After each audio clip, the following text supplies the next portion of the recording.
இந்தியாவிற்கும் இலங்கைக்கும் இடையில் ஏன் பாலம் இல்லை என்று உங்களுக்கு தெரியுமா? அவை எவ்வளவு நெருக்கமாக உள்ளன என்பதை பார்க்கும்போது ஒரு பாலம் கட்டும் யோசனைக்கு வந்தார்கள். 15ஆம் நூற்றாண்டில் அவற்றுக்கிடையே உண்மையில் ஒரு நிலத்தொடர்பு இருந்தது.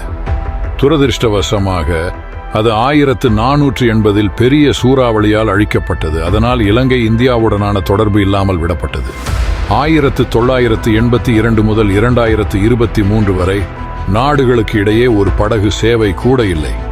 இருந்தாலும் ஆகஸ்ட் 2024 ஒரு படகு சேவை ஆரம்பிக்கப்பட்டது. அதனால்தான் இலங்கை இந்தியாவிடம் ஒரு நேரான பாலத்தை கட்ட உதவுமாறு கேட்டது. 23 கிலோமீட்டர் நேரான பாலமும் மற்றும் ரயில் பாலம் கட்டுவதற்கு திட்டமிட்டனர். துரதிருஷ்டவசமாக இந்த பாலம் இந்தியாவிற்கும் இலங்கைக்கும் வர்த்தகம், சுற்றுலா மற்றும் வேலைவாய்ப்பை அதிகரிக்கும் என்றாலும் நாடுகளுக்கு இடையிலான அரசியல் பதற்றங்கள் காரணமாக இந்த திட்டம் நிறுத்தப்பட்டது. இருந்தாலும் 2023 இரு நாடுகளும் இறுதியாக ஒப்புக்கொண்டன.